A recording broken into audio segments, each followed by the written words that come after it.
आप सभी का स्वागत है दोस्तों रणभूमि मैथ्स पे। दोस्तों आज रीजनिंग का एक ऐसा टॉपिक लेकर आया हूं, जैसा आप शीर्षक देख पा रहे हैं, इनइक्वालिटी, असमानता। दोस्तों अभी आरआरबी के ग्रुप डी की जो परीक्षा चल रही है, लगभग हर शिफ्ट में ऐसे 2 क्वेश्चन पूछे जा रहे हैं। तो आज का ये वीडियो आपके लिए बहुत ही महत्वपूर्ण है, इसे शुरू से अंत तक ध्यान से देखिएगा। एक जीरो से हीरो बना देने वाला वीडियो है। एक जिस बच्चे को इसका कोई कंसेप्ट नहीं है, आज का ये वीडियो देखने के बाद पूरा का पूरा कंसेप्ट भी आपका क्लियर हो जाएगा और एग्जाम में कम से कम 1 या तो 2 मार्क्स आपका कंफर्म हो जाएगा। देखिए दोस्तों, इनइक्वालिटी और समानता में आपको कुछ इस प्रकार के क्वेश्चन दिए जाएंगे और आपको 2 निष्कर्ष, 1, 2 या 3 या 4, ऐसे बहुत सारे निष्कर्ष या जनरली 2 दिए जाते हैं। इस प्रकार से आपको निष्कर्ष दे दिया जाएगा और 4 ऑप्शन दिया जाएगा। कहा जाएगा केवल 1 सही है, केवल 2 सही है, ना तो 1 ना ही 2 और 1 तथा 2 दोनों, या और कुछ भी हो सकता है ऑप्शन में। तो आपको सबसे पहले दोस्तों इनइक्वालिटी बनाने के पहले ना देखिए, आपको यहाँ पर जो चिन्ह दिख रहे हैं दोस्तों, इन चिन्हों का आपको ज्ञान बहुत अच्छे से होना चाहिए। जी हाँ दोस्तों, मुझे पता है कि आप सभी को ये पता होगा, फिर भी आइए मैं एक तरीका आपको समझाता हूँ, इसे थोड़ा सा ध्यान दीजिएगा। मान लीजिए दोस्तों, अभी क्वेश्चन सॉल्व नहीं करके पहले थोड़ा बेसिक कंसेप्ट आपको मैं देना चाहता हूँ। इस बेसिक कंसेप्ट को थोड़ा सा ध्यान से देख लीजिए, फिर मैं इसको क्वेश्चन को सॉल्व करके दिखाऊंगा। तो सबसे पहली बात देखिए दोस्तों, बेसिक कंसेप्ट में हम लोग क्या सीखेंगे कि मान लीजिए अगर मैं बोलूं ए और ये चिन्ह लगा दिया और कह दिया बी, तो इसका मतलब क्या हुआ मेरे बच्चों? तो देखिए आप सब बोलेंगे, सभी को पता होगा ए इज ग्रेटर देन बी। अब देखो दोस्तों, जिसके तरफ 1 रुपया, ये 1 मुंह है तो 1 रुपया मैं कहता हूं, और इसके तरफ 2 मुंह है तो इसे मैं कहूंगा 2 रुपया। तो ना बाप बड़ा ना भैया, सबसे बड़ा रुपया है ना। तो देखो भैया, जिसके पास 2 रुपया है वही बड़ा है, जिसके पास 1 रुपया है वही छोटा है। यानी ये क्या हो जाएगा? स्मॉलर हो जाएगा, और ये क्या हो जाएगा मेरे बच्चों? ग्रेटर हो जाएगा। तो इतना तो बेसिक कंसेप्ट आप लोग समझ ही गए। अब इसी को देखो लिखने का एक तरीका, इसे हम कैसे लिख सकते हैं? तो सीधी सी बात है। तो देखो, अगर ए के जगह मैं बी लिख दूं और बी के जगह मैं ए लिख दूं, तब निशान हमारा कैसा होगा? तो देखो निशान हमारा पलट जाएगा, क्योंकि भैया आपको बस इसी मुंह को देख के काम चलाना है कि जब बी के तरफ 1 मुंह था तो इधर जब बी है तो बी के तरफ 1 मुंह ही होना चाहिए। फिर भी देखो हो गया ए ग्रेटर देन बी, और ए के तरफ 2 मुंह था तो देखो 2 मुंह हो गया। तो इस तरह से उलट कर पलट कर आपको क्वेश्चन पूछे जाएंगे, ऑप्शन में दिए जाएंगे। तो इसमें कंफ्यूज मत होना दोस्तों, क्योंकि इसी कंफ्यूजन के चलते 90% बच्चे इस क्वेश्चन में मिस्टेक कर देते हैं और परीक्षा में 2 मार्क्स के चलते नौकरी से हाथ धो बैठते हैं। तो ऐसा गलती मत करना मेरे बच्चों। अगला है, देखो दोस्तों, एक इक्वल का साइन आएगा, तो ये तो आपको पता है, ए इज इक्वल टू बी तो बी इज इक्वल टू ए, ये तो बेसिक चीज है, ये आपको पता होगा। अगला एक है दोस्तों, देखिए ए ग्रेटर इक्वल बी। अब इसका मतलब क्या हो गया? तो इसका मतलब हो गया ए या तो बड़ा है, देखो 2 रुपया है ए के पास और बी के पास 1 रुपया, तो जनरल सी बात है ए बड़ा है बी से। और देखो इसके नीचे एक इक्वल का चिन्ह दे दिया, तो इसका मतलब हो गया ए या तो बड़ा है बी से या तो ए बराबर है बी से। यानी इसका क्या एक कंसेप्ट बना कि ए बड़ा है बी से या तो बराबर है। इसका मतलब ए बी से छोटा नहीं हो सकता, ए बी से छोटा कभी भी नहीं हो सकता। तो ये 3 कंसेप्ट आपको ध्यान दे करके सीख कर रखना है। तो देखो जैसा कि चिन्ह आप देख पा रहे हैं, तो चलिए अब बेसिक कंसेप्ट तो आपको समझ में आ ही गया होगा। अब हम क्या करेंगे, डायरेक्ट आपको ये एग्जाम में आए हुए कुछ प्रश्न 2-4 करा देता हूं, जिससे आपको परीक्षा में आप इसे सॉल्व कर पाए। अब देखिए दोस्तों, जैसा कि आप क्वेश्चन देख पा रहे हैं, सबसे पहले ऑप्शन से ही इसे बनाइएगा। देखिए कथन दिया गया है और निष्कर्ष ये दिया गया है। तो पहले निष्कर्ष में देखिए क्या कहा जा रहा है, m is less than o। तो सबसे पहले मेरे बच्चों आपको m से o तक जाना है। तो अब आप जरा ध्यान से देखिए कि m और o के बीच में कौन कौन से चिन्ह आए हैं। उसके बाद मैं आपको एक और जबरदस्त ट्रिक बताऊंगा इसी क्वेश्चन के साथ। देखिए दोस्तों, m और o के बीच में जो चिन्ह आए हैं आप पहले लिख दीजिए। n से हमें मतलब नहीं है, देखिए यहां हो गया, यानी m और o के बीच में 2 चिन्ह आ चुके हैं। एक हो गया कि m is less than o और m is less equal to o। तो देखो जब भी 2 चिन्ह आ जाए तो देखो एक हो गया ये देखो लेस देन, और ये हो गया लेस और इक्वल। तो हमेशा आपको प्रायोरिटी देनी है, प्राथमिकता देनी है सिंगल चिन्ह वाले को। या तो बड़ा है तो बड़े वाले को चिन्ह को प्राथमिकता दोगे, और या तो छोटा है तो छोटे वाले को। ये 2 चिन्हों वाले को प्राथमिकता हम लोग कभी भी नहीं देंगे। अगर इन दोनों चिन्हों में से किसी एक को आपको चुनना है और ऑप्शन से मैच करना है, तो मैं आपको कहूंगा आप हमेशा सिंगल चिन्ह वाले को ही प्राथमिकता देना, तो आपका हमेशा आंसर सही बैठेगा।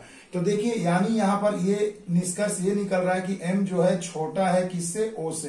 तो क्या ऑप्शन ए में आपको एक में यही कहा गया है? देखिए निष्कर्ष नंबर 1, तो जी हाँ, तो मैं कहूंगा कि चलिए भैया निष्कर्ष नंबर 1 तो बिल्कुल सही है, मैच कर गया।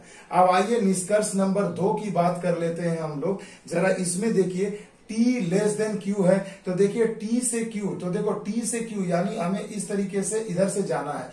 तो देखो t लेस देन q, तो सबसे पहले आप देखिए कि यहां आपको q से t की तरफ चिन्ह दिया गया है। तो चलिए भैया मैं थोड़ा इसे लिख ही देता हूं डायरेक्ट। q से t के बीच में क्या चिन्ह दिया है? एक ग्रेटर इक्वल दिया है और एक ग्रेटर दिया है। मगर ऑप्शन देखो, जो मैंने बात कहा था ना उल्टा वाला, तो देखो ऑप्शन जरा ध्यान से देखो, यहाँ t आपको पहले लिख दिया है और Q बाद में लिखा है, तो यानी उलट गया ना। तो अभी मैंने बोला ना जब उलट जाएगा प्रश्न तो आपको चिन्ह भी उल्टा करना पड़ेगा। तो मेरे भाई तब देखो यहां पर तब क्या हो जाएगा कि देखो सबसे पहले t के पास में कौन सा चिन्ह था? ग्रेटर का, तो मैं इसका उल्टा कर दूंगा लेस का। और उसके बाद q के समीप में कौन चिन्ह था? ग्रेटर इक्वल का, तो मैं इसे कर दूंगा लेस इक्वल। तो देखो चेंज हो गया ना।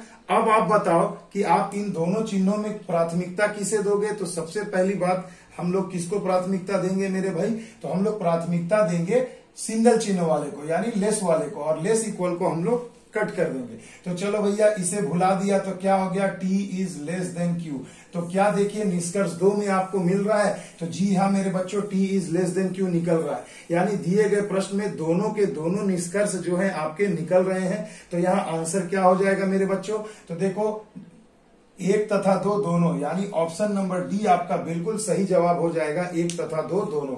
तो देखिए दोस्तों, ये एक बेसिक सा क्वेश्चन था, परीक्षा में पूछा गया था, इसलिए मैंने आपको ये कराया। अब आगे बढ़ते हैं, उसमें भी आपको एक नया ट्रिक सिखाऊंगा। तो वीडियो को पॉज करके थोड़ा समझ के देखिएगा, स्किप मत करिएगा, नहीं तो बहुमूल्य चीज जो मैं बताना चाहता हूं वो हो सकता है कि आपका मिस हो जाए। ठीक है दोस्तों, आइए अगले क्वेश्चन पे चलते हैं। तो आइए दोस्तों देखिए, दूसरा क्वेश्चन ये भी परीक्षा में पूछा गया था, इसे भी अच्छे से ध्यान से समझिएगा, विगत वर्षों में पूछा गया है। देखिए दोस्तों, यहाँ पर आपको एक कथन दे दिया गया है और ये 2 निष्कर्ष हैं और आपको चुनना है कौन सा निष्कर्ष इसमें सही है और कौन सा गलत। तो देखो मेरे बच्चों, इसमें करने के लिए आप सबसे पहली चीज ये ध्यान रखिए कि देखिए हम लोग पहले ऑप्शन से बनाएंगे। यानी ऑप्शन नंबर 1 में देखिए आपको x और z के बीच में संबंध चाहिए। तो भैया सबसे पहले क्या करो, x और z के बीच में जितने भी चिन्ह आ रहे हैं उनको लिख दीजिए। यहाँ अल्फाबेट लिखने की जरूरत नहीं है, बस आपको ये देख लेना है। अब मेरे बच्चों आप एक चीज ये बताइए कि x और z के बीच में 2 चिन्ह आए हैं और दोनों चिन्ह देखिए अलग अलग हैं। एक है x लेस देन z और एक है x less equal to z। तो अब मेरे बच्चों आपको क्या करना था, मैंने अभी बताया था ना कि हमेशा हमें 2 चिन्हों में प्राथमिकता देनी है सिंगल वाले को। तो क्या यहां से आंसर आपका क्या निकलता है? x is less then z। क्या ये कथन एक निष्कर्ष 1 में दिया है? नहीं दिया है, क्योंकि बच्चों याद रखना डबल चिन्ह वाले को हम कभी भी प्राथमिकता नहीं देंगे। तो इसलिए ऐसा जवाब आपका हमेशा नहीं में आएगा, यानी ये जो निष्कर्ष है ये बिल्कुल गलत है। आ गई बात समझ में? यही ट्रिक है बच्चों, जब 2 निशान एक जैसे आ जाए तो ध्यान दीजिएगा और जो प्राथमिकता देनी है सिंगल वाले चिन्ह को। तीसरे क्वेश्चन में जबरदस्त ट्रिक छिपा के रखा हूं, वो भी बताऊंगा। तो देखिए अब दूसरे वाले निष्कर्ष में हम लोग देखते हैं z से a तक जाना है, यानी इस z से a तक जाना है। तो मेरे बच्चों z और a के बीच में जरा देखो तो क्या क्या है। तो ये हमने लिखा z, ये हमने लिखा a। अब z से a के बीच में देखो 2 चिन्ह है, वो दोनों क्या है? ग्रेटर और ग्रेटर। तो अब मेरे बच्चों जरा ध्यान दीजिए, z से a के बीच में जब दोनों ग्रेटर हैं तो दोनों तो एक ही चिन्ह है, तो यानी दोनों तो सेम है, तो यानी मैं कह सकता हूं कि z is greater then a। तो क्या देखिए ये निष्कर्ष में दे रहा है? जी हाँ बच्चों दे रहा है। तो मैं कहूंगा कि निष्कर्ष नंबर 2 आपका सही है और 1 गलत है, यानी कि केवल 2 ही सही है। तो देखिए इन चारों ऑप्शन में आपको कौन सा दिख रहा है? तो देखिए ये वाला मेरे को दिख गया कि केवल निष्कर्ष नंबर 2 सही है, यानी इस क्वेश्चन का आंसर हो जाएगा ऑप्शन नंबर बी। आ गई बात समझ में? अब देखिए सबसे धमाकेदार क्वेश्चन नंबर 3, उसे जरूर देखना मेरे बच्चों। अब देखिए दोस्तों, जिस क्वेश्चन की मैं बात कर रहा था आ गया है वो क्वेश्चन आपके सामने, इसे थोड़ा ध्यान से देखकर समझिएगा। देखिए दोस्तों, क्वेश्चन में कहा गया है कि a is greater than b, greater equal to c, less equal to d और लेस देन e। तो अब देखिए यहाँ आपको 3 निष्कर्ष दिए गए हैं और इन तीनों निष्कर्ष में आपको ये पता करना है कि कौन सा सही है कौन सा नहीं, और उसके हिसाब से 4 ऑप्शन है और आपको आंसर करना है। तो आइए सबसे पहले हम निष्कर्ष नंबर 1 की बात करते हैं मेरे बच्चों। तो निष्कर्ष 1 में देखो क्या है कि A is greater then C। तो भैया A लिख लिया हमने, C लिख लिया। अब हमें ये चेक करना है A से C के बीच में कौन कौन से चिन्ह है। तो A के और C के बीच में है, एक है ग्रेटर और एक है ग्रेटर इक्वल। तो हमने अभी आपको बताया था ना कि आपको दोनों जब 2 चिन्ह रहे तो सबसे पहले देखना है सिंगल चिन्ह वाले को, यानी कि A ग्रेटर देन C को लेना है। यानी यहां से हमारा निष्कर्ष निकला कि A is greater then C। तो जी हाँ मेरे दोस्तों, देखो निष्कर्ष नंबर 1 में आपको दिख गया A ग्रेटर देन C, यानी मैं कह सकता हूं कि निष्कर्ष नंबर 1 बिल्कुल सही है। अब आइए हम बात करते हैं निष्कर्ष नंबर 2 की। तो 2 में देखो B इक्वल टू D है, तो B से D आपको जाना है। तो B यहां लिख दिया, यहां हमने लिख दिया D, और 2 चिन्ह देखो लिख देते हैं। अब देखो, अब आ गई असली मुद्दे वाली बात जो मैं आपको बताना चाहता था। देखो दोस्तों, कुछ भी नहीं सोचना, जब भी आपको 2 अल्फाबेट के बीच में 2 चिन्ह मिल जाए और दोनों बिल्कुल एक दूसरे के अपोजिट हो, तो वो वाला ऑप्शन हमेशा गलत होता है। आ रही है मेरी बात समझ में? वो वाला ऑप्शन हमेशा गलत होता है। देखो यहां कहा जा रहा है B is greater equal to D, ठीक है, और फिर कहा जा रहा है B is less equal to D। तो यहां पर आपका क्या हो जाएगा कि यहां जब 2 चिन्ह एक दूसरे के विपरीत मिल जाएं तो वो वाला ऑप्शन आपका हमेशा गलत होता है। आ गई बात समझ में?